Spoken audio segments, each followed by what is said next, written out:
प्यारे बच्चों, class 11th का इकोनॉमिक्स विषय आर्ट्स साइंस कॉमर्स के लिए मंथली टेस्ट होने वाला है, जिसके लिए कुछ महत्वपूर्ण प्रश्न आपको बता रहा हूं जो आपके लिए परीक्षा उपयोगी है।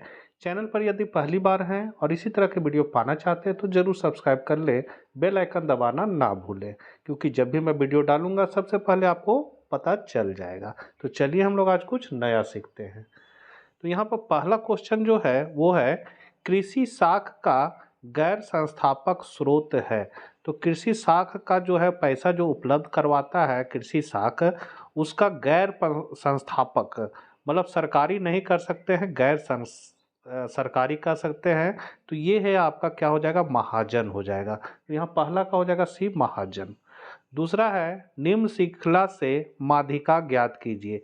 तो इससे आपको माध्यिका ज्ञात करना है।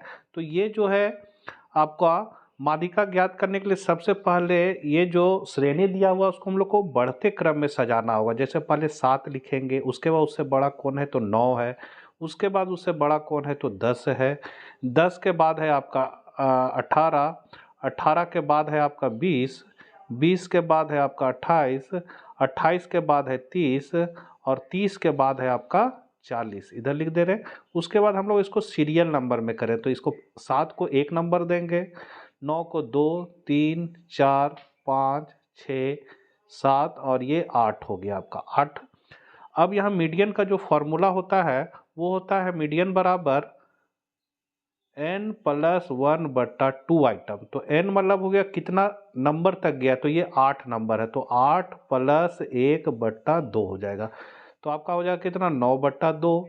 अब इसको अगर हम लोग भागा लगाएंगे 2 से 9 को तो कितना आ जाएगा, 4.5। तो 4.5 का यहाँ सीरियल नंबर है और 4.5 में मेरा जो है वो श्रेणी में कितना है, तो 4 के सामने 18 है और 5 के सामने 20 है। तो अब हम लोग को क्या करना होगा, 18 + 20/2 करना होगा। तो 18 और 20 को हम लोग जोड़ देंगे, तो 18 और 20 को जोड़ने पर मेरा कितना आ जाएगा, 38/2। 38/2। अब इसको 2 से हम 38 को भागा देंगे तो मेरा कितना आ जाएगा, 19। तो 19 जो कहाँ पर है, तो 19 है आपका बी में। तो यही आपका करेक्ट आंसर हो जाएगा। आगे है, मानव पूंजी निर्माण का प्रमुख स्रोत क्या है। तो मानव पूंजी निर्माण के लिए शिक्षा में निवेश आवश्यक है, कार्य के दौरान प्रशिक्षण भी है और स्वास्थ्य में निवेश, ये तीनों है, इसलिए आपका डी आंसर हो जाएगा उपर्युक्त सभी। आगे है, एक श्रृंखला में माध्य 10 एवं माध्यिका 11 है, तब श्रृंखला का बहुलक कितना होगा। तो यहाँ पर आपको बहुलक ज्ञात करने बोल रहा है। तो बहुलक का जो फॉर्मूला होता है वो होता है Z बराबर 3 मीडियन -2 मीन। ये फॉर्मूला होता है, इस फॉर्मूला में हम लोग बैठा देंगे। तो यहाँ मीन मतलब माध्य आपका 10 दिया है तो यहाँ लिखेंगे -2 और x बार की जगह लिख देंगे 10 और माध्यिका कितना 11, तो 3 × 11। अब यहाँ पर बहुलक बराबर होगा, 3 को 11 से गुना करेंगे तो कितना आ जाएगा, 33 -10 दूनी 20।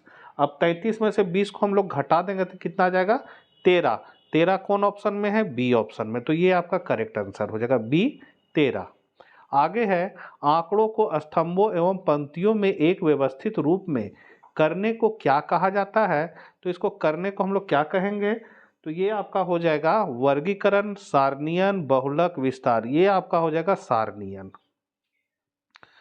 निम्न में से किसे ग्राफ द्वारा आकलन नहीं किया जा सकता। ग्राफ द्वारा आकलन नहीं कर सकते हैं, तो इसमें हम लोग माध्यिका को नहीं कर सकते हैं, माध्यिका को कर सकते हैं ग्राफ द्वारा, बहुलक को भी कर सकते हैं और विस्तार को भी कर सकते हैं, जबकि माध्य को नहीं कर सकते हैं। तो यहाँ आपका करेक्ट आंसर ए हो जाएगा, माध्य।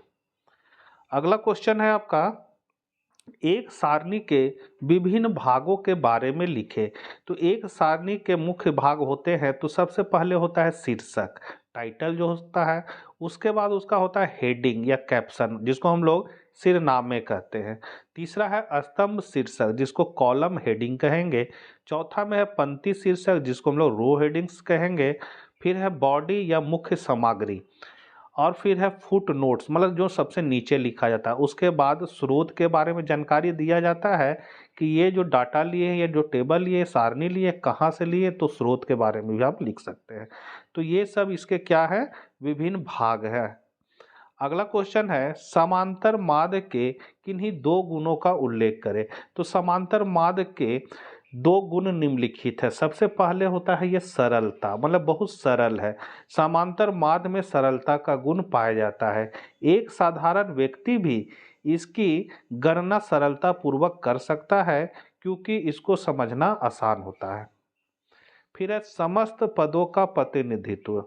तो समांतर माद ज्ञात करने के लिए संपूर्ण समांकों का समांक यहाँ मतलब हो जाएगा आंकड़ा, जो डाटा दिया रहता है उसी को हम लोग समांक कहते हैं। तो संपूर्ण समांकों का प्रयोग किया जाता है, अतः यह सभी पदों का प्रतिनिधित्व करता है। जैसे माद आपको ज्ञात करना है तो क्या करना होगा, सभी पदों को जोड़कर नंबर ऑफ आइटम से भागा दिया। तो इसमें सभी पद क्या होते हैं, महत्वपूर्ण होते हैं और सभी पदों का प्रतिनिधित्व होता है।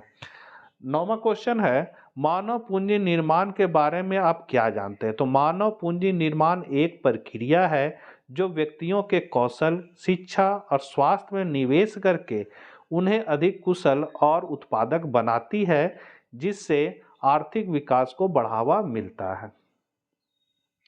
10वां है नाबार्ड का पूरा नाम क्या है एवं इसकी स्थापना कब हुई थी।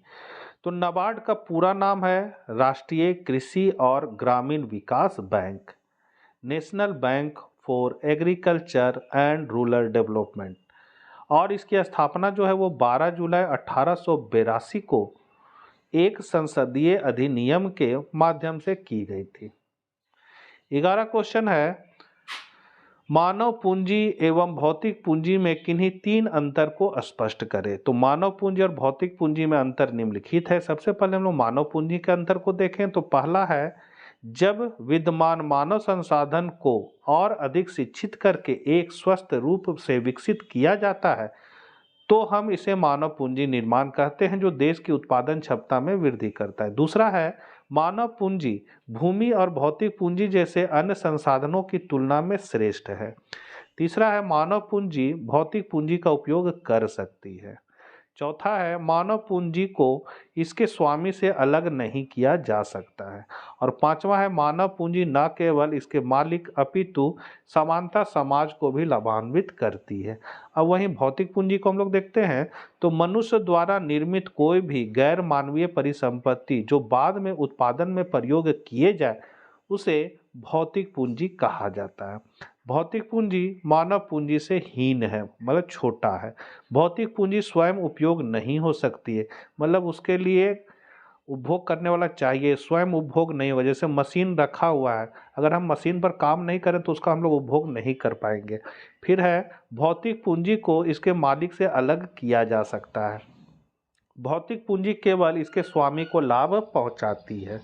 अगला है जैव खेती के कोई तीन गुणों का वर्णन करें। तो पहला गुण है यह मिट्टी की गुणवत्ता और जल धारण क्षमता में सुधार करती है। दूसरा, पर्यावरण को रासायनिक प्रदूषण से बचाती है और मानव स्वास्थ्य के लिए सुरक्षित है। और तीसरा है पोषक तत्वों से भरपूर खाद्य पदार्थ पैदा करती है। तो ये थे कुछ महत्वपूर्ण क्लास 11 इकोनॉमिक्स के क्वेश्चन। आशा करते हैं वीडियो आपके लिए उपयोगी साबित होगा। तो मिलते हैं हम लोग नेक्स्ट वीडियो साथ, तब तक आज्ञा दीजिए, बाय बाय।